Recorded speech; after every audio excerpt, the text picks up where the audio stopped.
مشاهدي قناة باستارز، أسعد الله أوقاتكم أينما كنتم.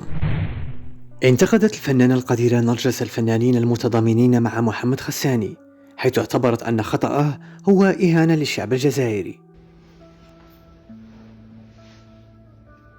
وخلاص الحكايه وراهي نتوما اللي راكو تضربوا له في البندير وراكو تزكيو فيه، الوغ على بالكم بلي غلط غلطه كبيره، وانتوما راكم تقولوا معليش غلط لازم تسمحوا له بالسيف عليكم. عجبكم الحال ولا ما عجبكمش الحال؟ ما عجبكمش حال تما راكو غلطوا منه.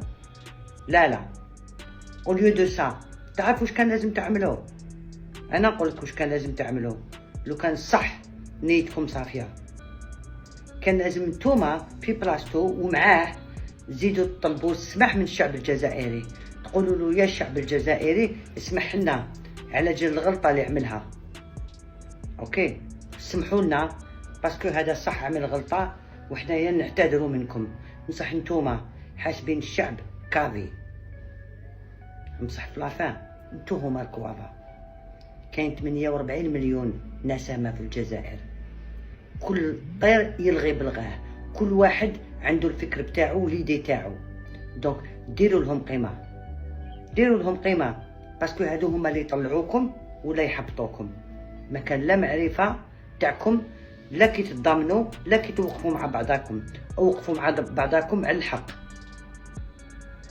او وقفوا مع بعضاكم على الحق وعلى الممثلين المحبوبين اللي راكم تغرقوا عليهم البيبان، باسكو نتوما عندكم شويه بوفوار شويه معرفه.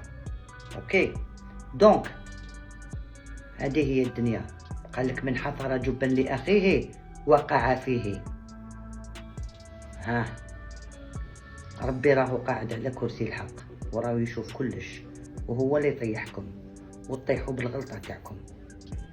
الوغ اخذوا الشيطان وطلبوا السماح من الشعب الجزائري، باسكو هذه غلطه كبيره.